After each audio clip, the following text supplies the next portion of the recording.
pero sí está relacionada a una descalcificación ósea, ¿no? O sea, una disminución de la densidad del hueso, aunque no tiene nada que ver con el metabolismo del calcio, no con la densidad celular. Bueno, la osteoporosis es una enfermedad que se caracteriza por la disminución de la densidad ósea. Nosotros sabemos que el hueso está constantemente en deformación, ¿no? Hay aposición y reabsorción por las células que existen en el hueso, los osteoblastos que forman el hueso y los osteoclastos que lo absorben. Entonces el hueso normalmente está en equilibrio, ¿no? Entre la aposición y la reabsorción por actividad de las células óseas. Pero ¿cuándo se produce la osteoporosis? Cuando se rompe el equilibrio entre la aposición y la reabsorción ósea. Puede ser porque disminuye la capacidad de formación ósea, aumenta la absorción o puede ser que se esté produciendo menos hueso, puede ser que se esté reabsorbiendo más hueso, puede ser más. Entonces, este desequilibrio entre la aposición y la reabsorción ósea va a producir una disminución de la densidad ósea. La osteoporosis no produce síntomas, no duele, no causa desesperación, en la que sí, como su nombre indica, hay una menor densidad de hueso, porque el hueso es más blindado, más poroso, más frágil, por lo que se puede fracturar con mayor facilidad que el hueso normal.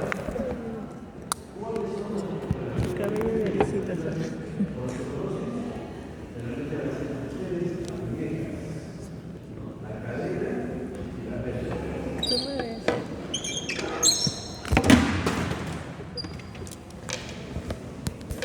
Habíamos hablado de que la osteoporosis es la disminución de la densidad ósea. ¿Cómo se mide esta densidad ósea? Mediante una prueba que se llama la densitometría ósea, ¿no? La Organización Mundial de la Salud define a la osteoporosis de acuerdo a la densitometría ósea en columna, lumbar y caderas, es decir, pelvis y columna lumbar. Entonces, de acuerdo a eso, el paciente va, se le hace un estudio radiográfico y donde esta máquina va a medir la densidad ósea en base a esta imagen radiográfica del hueso, ¿no? Entonces, si es menos 1 es normal, si es menos 1 a 2.5 hay una osteopenia, es decir, una disminución de la cantidad de hueso, y cuando es menor de 2.5 ya se considera osteoporosis. Y esta osteoporosis puede, como hemos dicho, predisponer a fracturas por traumas menores, ¿no? Por ejemplo, si uno es joven y está con sus huesos normales, se cae, no pasa nada. Pero de repente una persona de 60, 70 años se resbala, se cae, se puede fracturar la muñeca, se puede fracturar la cadera cuando hay osteoporosis. Esto es también por la edad. Entonces, los factores de riesgo para osteoporosis: antecedentes de fracturas patológicas en familiares directos, ¿no? La mamá generalmente o la hermana. Generalmente la osteoporosis se va a dar en sexo femenino, en edad avanzada y en raza blanca. Son factores que predisponen más a osteoporosis. No quiere decir de que no pueda haber osteoporosis en hombres, ni en personas más jóvenes, ni en otras razas, ¿no? Pero si es una persona de sexo femenino, de edad avanzada y de raza blanca, tiene mucho más probabilidades de tener osteoporosis. También cuando tienen un bajo peso corporal, ¿no? Peso menor de 58 grados, de 58 kilos, también hay más predisposición a hacer osteoporosis, o igual el consumo de tabaco. Igualmente el déficit de estrógenos, el bajo consumo de calcio, alcoholismo, caídas frecuentes, uso de glucocorticoides y sedentarismo. Entonces, todos estos son factores de riesgo para osteoporosis.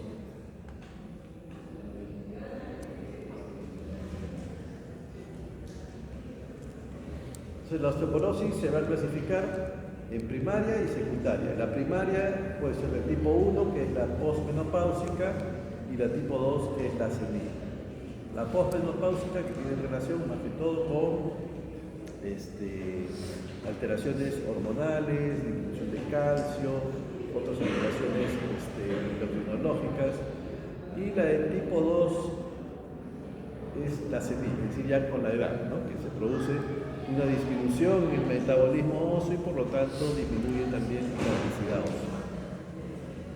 La secundaria está relacionada a alguna patología sistémica que puede tener el paciente y de la cual deriva la osteoporosis. Entonces, la osteoporosis primaria se relaciona con un aumento de la resorción ósea, en donde la formación no alcanza a compensar la reabsorción, ¿no? Generalmente esto es, como hemos dicho, en personas ya por la edad, ¿no? En la que disminuye la densidad, la actividad ósea. Y la de tipo 1 o posmenopáusica compromete fundamentalmente el hueso trabecular por hipoestrogenismo. ¿No? Los estrógenos están disminuidos y hay un desequilibrio, por lo tanto, en el metabolismo del hueso. Y hay mayor reabsorción. Pues porque habíamos dicho de que la osteoporosis puede producir porque hay menor aposición y mayor reabsorción. En el caso de la edad, la primaria generalmente está relacionada con baja formación o aumento de la reabsorción ósea, de acuerdo si es posmenopáusica o por la edad. Entonces, la osteoporosis secundaria es la que se debe, como habíamos dicho, a enfermedades que ya tiene el paciente y que derivan después en una osteoporosis, como por ejemplo en patologías endocrinológicas o carenciales. El paciente tiene hipovitaminosis D, hay hipogonadismo, hipercortisolismo, hipertiroidismo, alteración de la paratiroides, de la diabetes o de la enfermedad. Es decir, si por algún problema endocrinológico que sufre el paciente, también va a haber alteración en el metabolismo óseo y por lo tanto puede haber osteoporosis secundaria al problema endocrinológico que tiene el paciente. También puede ser por alteraciones digestivas, por patologías hematológicas. Hoy hemos visto el cáncer de la sangre, ¿no? Linfoma, una leucemia o el mieloma múltiple, que son cánceres que afectan también la calcificación ósea. Igual enfermedades de tejido conectivo o autoinmunes o otras también como la artritis reumatoidea. Hay mucha relación entre artritis reumatoidea y osteoporosis. Igual si el paciente consume muchos fármacos como corticoides o anticonvulsivantes, también puede haber osteoporosis. Enfermedades renales, la insuficiencia renal crónica también puede llevar a osteoporosis. Entonces, como nosotros vemos, existe una serie de patologías, de enfermedades que pueden llevar a osteoporosis porque alteran el metabolismo del calcio, porque alteran el crecimiento óseo o porque aumentan la reabsorción ósea. Todo esto puede producir osteoporosis secundaria a la enfermedad que ya tiene el paciente. Y esto sí es independiente de la edad, ¿no? Habíamos visto que la osteoporosis primaria generalmente tiene que ver con la edad, porque es posmenopáusica y senil. En cambio, esta osteoporosis secundaria puede ser a cualquier edad porque se produce a partir de una enfermedad que ya tiene el paciente. Por eso se llama secundaria. Y esto es lo importante que tenemos que tener en consideración nosotros como dentistas. ¿Por qué? El tratamiento farmacológico. Si bien es cierto, la osteoporosis en general tiene muy poco efecto a nivel de los maxilares, es decir, va a haber mayor disminución de los maxilares, más en las muñecas o en la cadera o en la mesa. Pero estos medicamentos para el tratamiento de la osteoporosis son los que van a tener mucha relación y complicaciones frente generalmente a cirugía que vamos a hacer.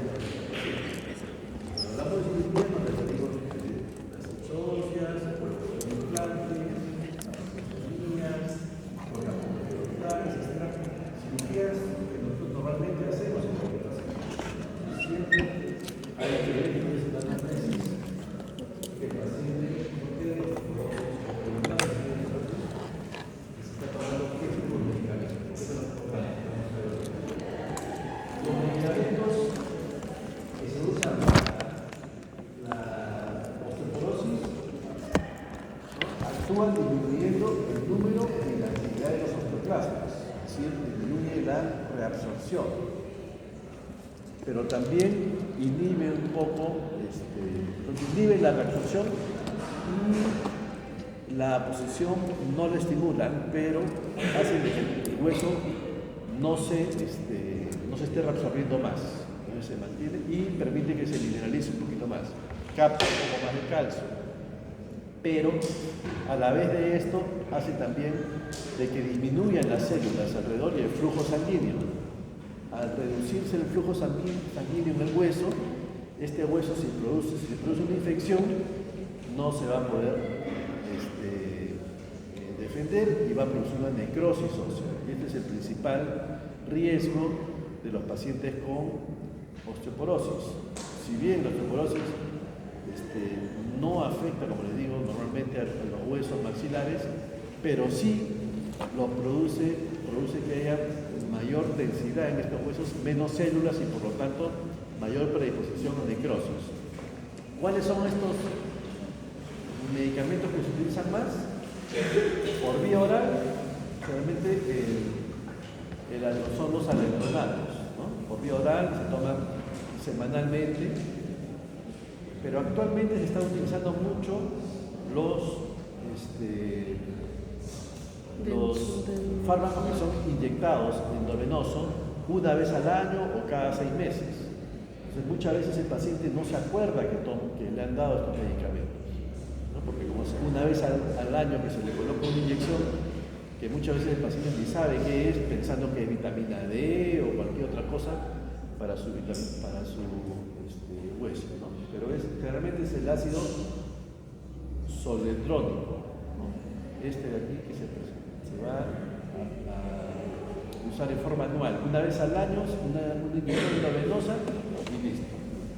O el denosumab, que también se inyecta una vez cada 6 meses. Aquí de repente esto sí se puede acordar un poquito más del paciente porque es cada 6 meses. Pero estos van a reducir, por ejemplo, las fracturas en vértebras, en cadera, ¿no? En muñecas, sobre todo. Pero, como les digo, también aumentan la posibilidad de hacer necrosis ósea. Entonces, ese es el principal problema de los fármacos para la osteoporosis.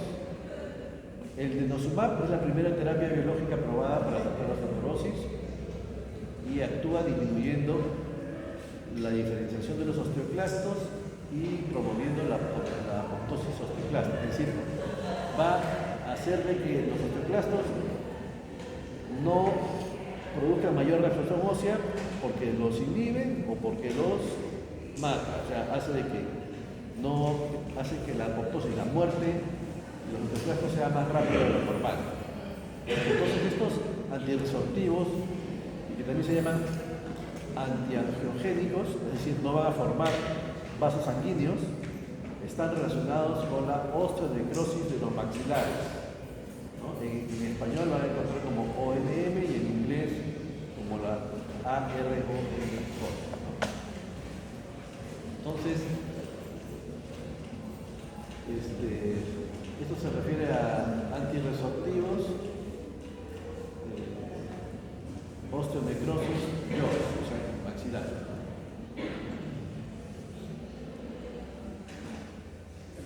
También nos van a encontrar en la literatura como osteonecrosis asociada a bifofonato.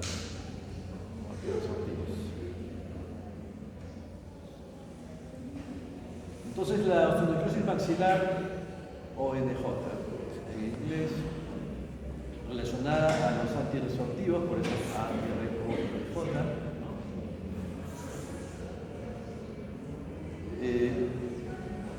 Cuando existe una infección o una cirugía en los maxilares, ¿no? Va a haber disminución de osteoclastos, va a haber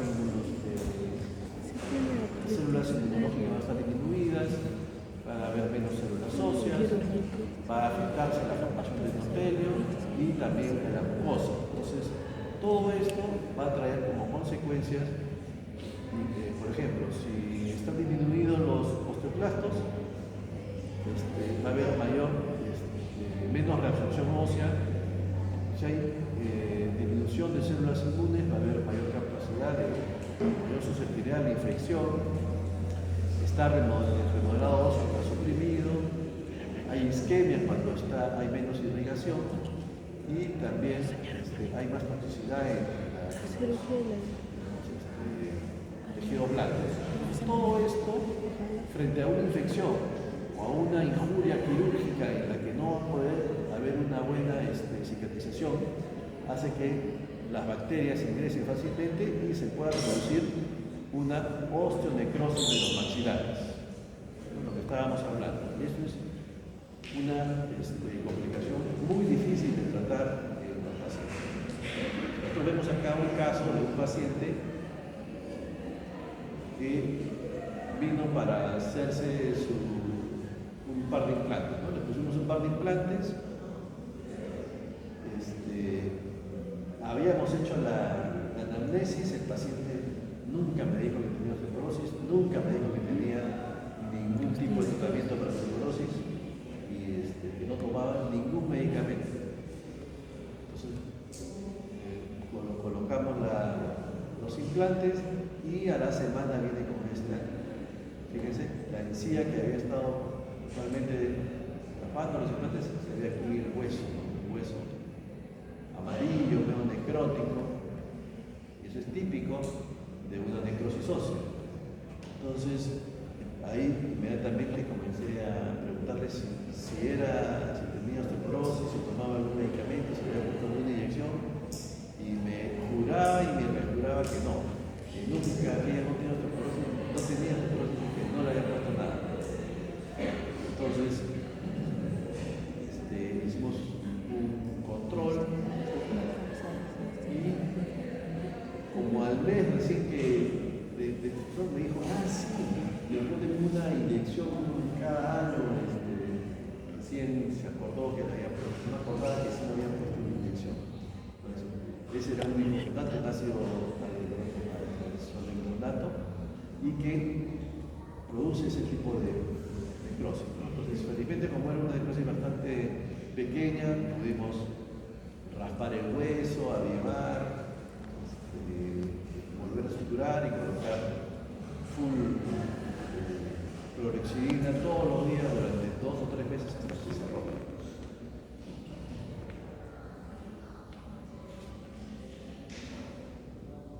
Pero también puede haber casos como por ejemplo este paciente, un paciente de 85 años que vino al consultorio porque pensaba que eran unos remanentes radiculares que le estaban fastidiando.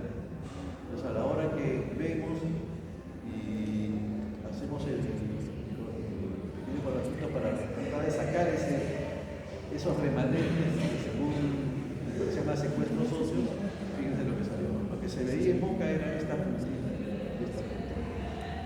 Y salió todo un segmento de hueso necrótico, negro. Una necrosis por bifofonatos que se había infectado y había producido ese secuestro. ¿Cuántos son? Realmente que son casos relativamente pequeños, la necrosis, pero pueden afectar todo el maxilar. Por ejemplo, acá también otro caso de necrosis. Igual, el paciente le hizo una exodoncia de una segunda molar que estaba en movilidad, con dolor, y hizo alveolitis. Después de más o menos un mes con raspados, un tratamiento de la alveolitis, cerró completamente.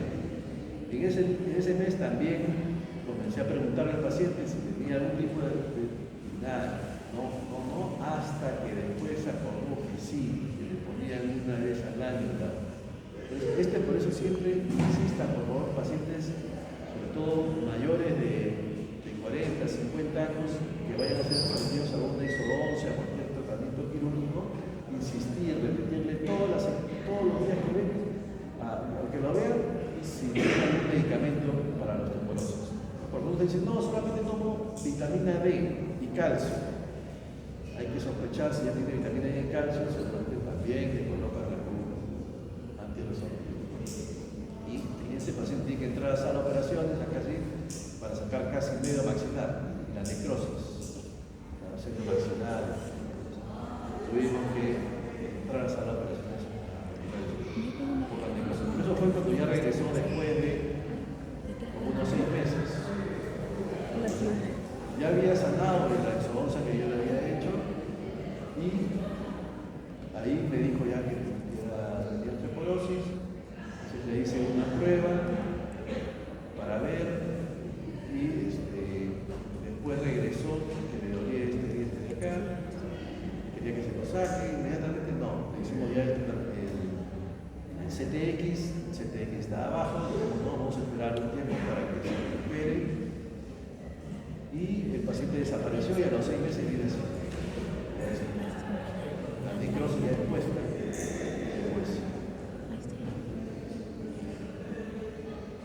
Entonces hay factores de riesgo para el desarrollo de necrosis maxilar en pacientes con tratamientos con bifosfonato. Entonces hay factores de riesgo de tipo local y sistémico. En locales, por ejemplo, después de extracciones dentales, de cirugía ventricular, de la colocación de implantes, de cirugía periapical, cirugía periodontal, traumatismos asociados a prótesis, lo que puede producir introducción de bacterias hacia el hueso, o cualquier otra ulceración en la mucosa que comprometa o que ponga en contacto directo el hueso con la mucosa. Entonces ahí pueden entrar las bacterias y producir necrosis en el maxilar. Y también hay factores sistémicos como el consumo de fármacos inmunosupresores que están en relación con artritis reumatoidea generalmente, pacientes con quimioterapia, con corticoides, o cualquier otra enfermedad que tenga que ver con el metabolismo óseo, o con historia previa, con antecedentes de necrosis. En todos estos pacientes hay que tener mucho cuidado con pacientes con osteoporosis que pueden tener riesgo de osteonecrosis. Entonces, ¿qué tenemos que hacer nosotros? Ya sabemos de que pacientes con osteoporosis y que toman alendronatos o bifosfonatos, sobre todo endovenosos, por vía oral también, pero sobre todo los que son por vía endovenosa, que tienen mayor riesgo de hacer necrosis maxilar. Entonces hay que hacer siempre una interconsulta con reumatología para ver el estado actual del paciente.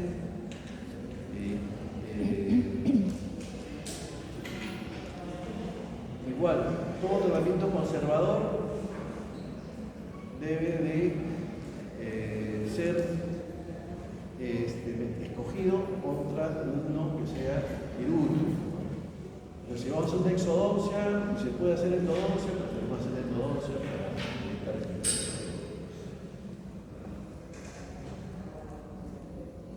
Y de acá es muy importante. Si nosotros estamos antes de repente de hacer la interconsulta con reumatología, podemos solicitar al paciente un CTX serio. Esta prueba es básica. El CTX sérico es la prueba de endopéptido C terminal de reticulación, CTX. Pero el sérico, el que está en sangre, el de orina no nos sirve mucho. Hay una que es prueba CTX en orina, que eso no nos da mayor información. En cambio, el CTS es en sangre, el CTX sérico, ese es el importante para mí. Si bien esta CTX no está definida en la literatura como algo determinante para predecir si va a haber necrosis ósea en un paciente con osteoporosis, pero al menos es lo único que tenemos en este momento como para orientarnos. Entonces es mejor, de todas maneras, siempre pedirlo a nada, ¿no? Entonces acá, si el CTX está debajo de los 100 picogramos por mililitro, se dice que hay un riesgo alto de hacer osteoporosis maxilar inducida por bicarbonatos. Entre 100 y 150 un riesgo moderado, y si es mayor de 150 un riesgo mínimo. Entonces, por lo menos ver de que el paciente tenga más de 150 picogramos por mililitro, ¿no? Pacientes con osteoporosis, para nosotros poder hacer un tratamiento quirúrgico en el que siempre decirle que puede ser de que haya necrosis maxilar, pero si tiene más de 200 es un poco más difícil. Como se ve acá, por acá hay un estudio que dice de que un pequeño porcentaje solamente desarrolló su necrosis tras el ósea cuando tenía más de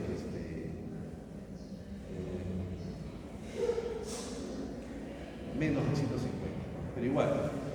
Entonces, por eso les digo, este CTX no es determinante, no porque tenga 300 microgramos, a decir, ese no tiene riesgo de necrosis. No, sí hay riesgo, pero no es determinante. Entonces, nos sirve esto como una base, no es determinante.